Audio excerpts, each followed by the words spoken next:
Joel, what is it that motivated you to come to this event?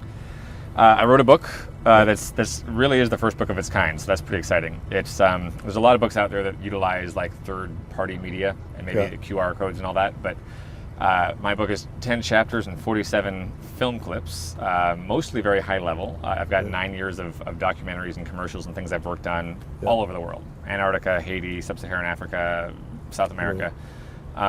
Of these incredible people I've met. So I wanted to bring these stories to the world in a way that hasn't been tried before. Yeah. So it's a book that it incorporates, if you like the story, there's a sketch of the story. Like I had an artist do these sketches that are pretty brilliant. And then within the sketch, there's a QR code. And sometimes there's actually a place to place your phone, and the video pops up on the phone, and the video actually interacts with the sketch and interacts with the story you just read.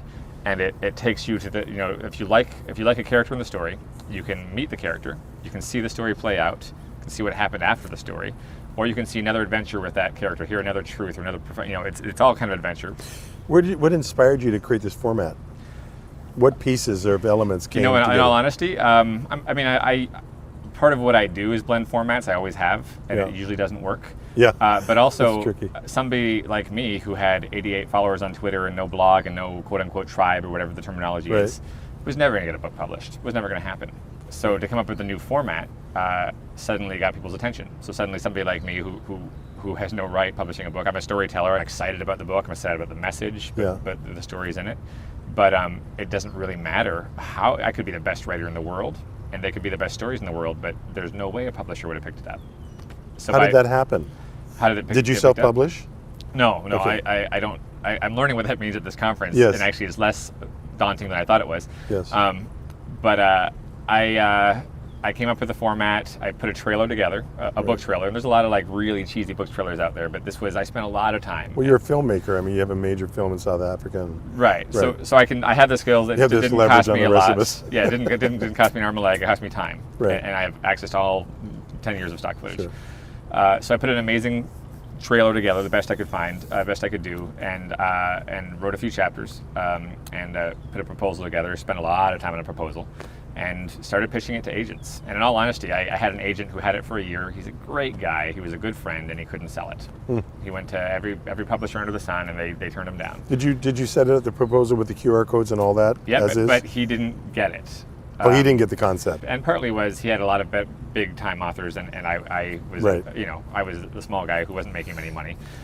So I took it back from him, and I found Esther. And Esther, who introduced you to Esther? Mark Batterson and I are good friends. And Okay. She's his agent. Right. But Esther is. So I Googled her, and That's how when you started. when you Google Esther, until this conference, you don't even know who she represents. All you find out about her is how much money she won at the last World Gambling Exactly. Championship. Tell people about this. World gambling. So she's like poker. She's a poker queen. Yeah, she's a poker queen, and she's good at it. She kills. She makes money all around the world, and I'm like, I love what an that. amazing agent! Like that's what you want in an agent. Well, Somebody guys like us, I want you as my agent. Yeah, because a somebody poker player who holds their cards. But so until this conference, I didn't even know who she represented because she just didn't tell anybody. Yeah. And this conference came in, and she finally had to lay her cards on the table, so to speak.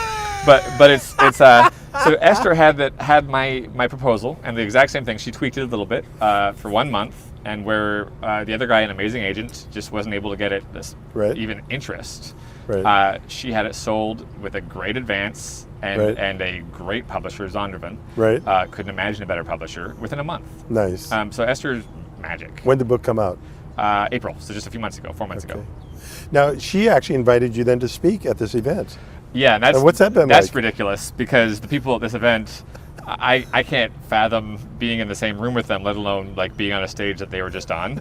Like I was like, I'll bring you water. Hey Esther, can I pick them up at the airport and drive them back and forth? Yeah, me too. But it's I got to speak and it was a ton of fun. I mean, I still don't quite understand what was going through her mind, but people are excited about the format and it's kind of a fun idea. Yeah. But man, it's been amazing. I mean, I don't know how I did, but it's been incredible. There's this a lot of conference. substance. I've been very impressed. Yeah. What's the future of interactivity and communication devices and writing and the merger of all that stuff as you see it? Yeah, there was a couple speakers who were a little depressing in terms of like this is where the industry is going and there's not a lot of opportunity anymore. It's hard.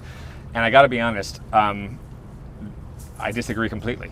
Interesting. I disagree. I mean, 180 degrees, and they have statistics to back it up. Sure. But I have personal experience, so Right. they're probably right. But Right. it's if you think outside the box and you understand your audience, you think outside their box, not just the box. Right. There's so much opportunity. Just a couple examples. So I'm writing a fantasy series right now for it's a YA, 12 or 7 to 15-year-old. Okay. Read it. Right. There's a little white mouse that in the first 3 chapters, it's not talking animals and stuff, but there's a little white mouse in the first 3 chapters plays a really pivotal role. Then in chapter 18, the final chapter of the first book, the mouse comes back again and plays a really pivotal role. This is such a simple idea, no money, but a very cheap website. So we said, hey, what if we allow the young reader to become the writer? Yeah. What if the mouse isn't in these middle chapters, so they can go online and in 350 words or less, they can write their story of what was this mouse playing a role in the story of the main character of the book. Was he there? Did he do something to interact with it, or was it a totally different story? And they can post it online. But before they post it online, they have to critique 3 others that have been posted with 3 to 5 stars and the reasons why they're giving it 3 or 5 stars. Okay. So young readers get Right. to become young writers and co-author Okay. with myself. Yes. They then get their writing critiqued by other young readers. Yes. And then every 6 months or so, I'll go online, pick the reader who I think just did the greatest job, and I'll write with them. And in a printed document, or just is That's it listed I online? mean, we've talked about making it little Sure. little small Because things to that them, you'd it'd be actually. just staying online. It'd be Well, like, yeah, you can print it out online as a small little booklet, but no, Yeah. I mean the book itself, the mouse is irrelevant. It doesn't Right. hurt the story. You don't need to go online. You don't need to write anything. The story is by itself a good story. You don't need anything Right. else.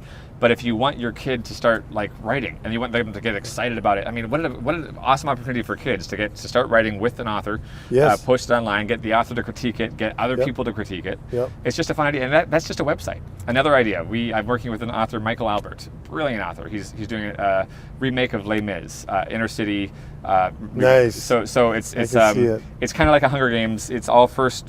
I mean the voice. It's all first person. So you're in the main character's head. So what we've done is we've made these films, and I'll give you some footage if you want it. But we've made these films that are from all the other characters' perspective, that go along with it. And then, so this is a little more expensive, but it's not that expensive because they're all self-made character films. We Right. hired real actors, but they're made by security cameras, which are cheap, Right. and they're made by cell phones because they're all characters making films with each other. Right. We've then given the characters Facebook pages and Twitter accounts, and those interact with each other. Okay. And there's links throughout. You can that's maybe a little pricier. Sure. But it's a fun idea. And then besides that, the best part of that book is we got a real community in Washington D.C. involved. So we hired real actors. Got it. But it actually takes place in a real location with gun battles. So it's this entire community, this pretty rough neighborhood. Right. That all these people are extras in this Yeah. kind of film. That's Yeah. a part of this book, and it's cheap because it's all to do a gun battle with a cell phone. It's just chaos, right? What But makes it it's- a book and what makes it a movie? That's the question. Right. Is it irrelevant? It's irrelevant at this point because some people like for instance Awake. What we've done poorly with Awake. The book that you- my book Right, Awake. yeah. What we did poorly is people think they need to be techie to read it. Yes. If you're not techie at all, you can ignore the tech stuff. You Right. don't need the videos. Like Yeah. if you make a book dependent on video, I think you failed. Yeah. The video should be peripheral. It should be if you want to go deeper. Yes. And that's what we're doing with all these things. So I think people pick up Awake, and some of them struggle because they're like, well, I don't have a smartphone, and I don't even know how to use a QR code. Right. You don't even you could go online, you go to the website, there's other ways to do it, but people just don't know. So part of it's going to be educating the public. Right. But the industry is so wide open. Publishers don't have a clue where it's going. And Right. they're the first person to say that. I'm not being rude. They're the Right. first person to say, look, every new e-reader gives a new format that could be done. Right. So we have this unparalleled opportunity that's never existed before. I had 88 followers on Twitter and I got picked up. I didn't Right. have a blog Right. because I created a Your format. concept was very powerful. But it was simple. Right. And It reminds me of this. I just recently read where it says, "Don't give people what they need. Give them what they don't know they need yet." right. Well, and I talked about it just a little bit ago. It's the X factor. You have to give people enough of what they want Right. that they're not going to walk away. Right. But art by its very nature should be surprising. Yes. Art should take your breath away in a way that you didn't know. Yeah. And that's where the artists, some artists live in La La Land and they create these things that nobody wants to see. Right. But the artist gets to play in that X factor, in the place where the audience wants to be surprised. So you give them enough of what they want to keep them with you. Right. And then you bring them a little further on their journey with you get to go way out of the box on that Yeah. one factor. So currently, then, your next project are you working simultaneously on some films and I'm the always fantasy working book? on You have several projects? 9 to 10 projects at a time, and Okay. and honestly, the reason why, if you're going to make a living in this industry, Sure. You have to, Yeah. because at any point, 1 or 2 of them, or maybe 3, will actually take off. Yeah. And at any point, none of them will. Yeah. So it's always coming up with ideas, and the best compliment I've ever had is that if it's a good idea, I'll pitch it for 5, 6, 7 years until somebody realizes it's a good idea. Right. I don't back down. And sometimes I've had really bad ideas that I pitched for 5, 6, 7 years, and then in retrospect I'm like, well, that was a waste of time. Yeah. So that's why I always have 9 going, because you don't really know at the time. You get excited about something, and then you realize that years down the road that was never going to sell. I didn't understand the audience.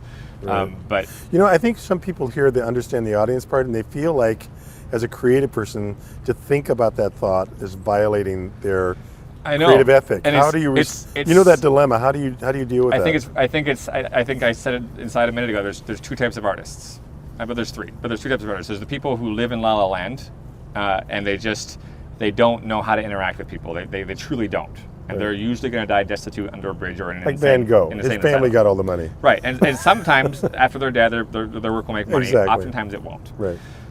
Then there's 3 types, and there's the people who want to be like them. Yeah. What? There's Yeah. the people who want to live in the clouds and create this masterpiece that nobody understands, that's so Right. crazy, but they don't. That's not how they think. They just Right. think that's how an artist is supposed to think. Okay. And then there's the Spielbergs and the Tarantinos and the guys who get their audience, Right. and they're amazing artists. Nobody will ever say they're not. Right. They're incredible at what they do, and they specifically make something for an audience, and then they get to play in that X Factor, get to play in that thing where they get to surprise the audience. Yeah. And that's the part where they get to be full-on airy artists. Right. But if your whole thing, and I argue with people about this all the time, art that isn't seen is not successful.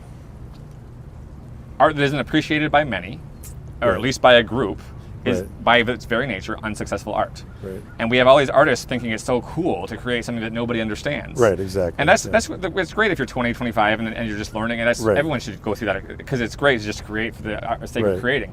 But if you want to make a living Yeah. at this, in this lifetime, you don't want your grandkids to make livings from it. You want Yeah. to make a living. Understand your audience. So you're a young creative guy, and Good looking. Yeah, I forgot to throw that part in. I think that's evident. See that? That's what I didn't kind need to say. That's like That was overacting. okay. It's Yeah, okay. Everybody gets that part. Well, same here. Right. So it's I'm interested in knowing what is it. Why should somebody come to Rewrite? I mean, from your perspective, this is not necessarily the hippest thing to come to a writers conference, or really sometimes the most creative thing to come to, but because you're coming from a pretty high level of creativity. What did you get out of it, and why should somebody else come to this? I have been to a ton of conferences, writers' conferences and filmmaking and all that. I didn't know what to expect when I came. I was excited about it, but I didn't know what to expect. This thing has blown me away, and every single person that's been here, it's unlike any conference, and I'm not just, Right. it's amazing. Yeah. The speakers, the level of speaker and the number and the quality, I've never seen together at one conference before, Right. unless it was something that there's thousands and thousands of people there, and Right. at no point would you ever interact with them. Right.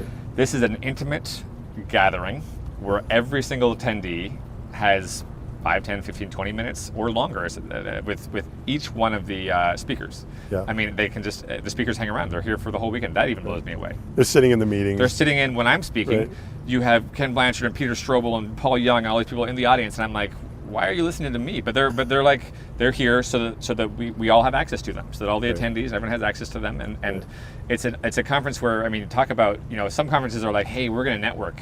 Right. Hey, we're all writers, we're going to network. Right. Like on purpose. A bunch of starving writers, Yeah. networking is meaningless. Yeah. Or, hey, let's all starve together. What are you doing? I'm starving too. Hey, you're starving. Let's all starve. Like, I've been to those conferences and I'm like, how is this? What? Like, why? Right. Whereas this is Peter Strobel, the Right. most, Right, I'm going with connected you. person in America, Right. is sitting here and talking one-on-one with whoever wants to talk with him, Right. and Giving out phone numbers. Every conversation, Yeah. I've walked past and he's been talking to somebody. He said, "Hey, I'm going to call this guy and hook you up with this guy." Hey, Right. hey, and he's doing it. Right. Like it's Right. like it's amazing. So anyway, I Rewrite. I'm absolutely here next year, whether I get to speak or not. I'm attending. Exactly. It was Same here. it's been amazing.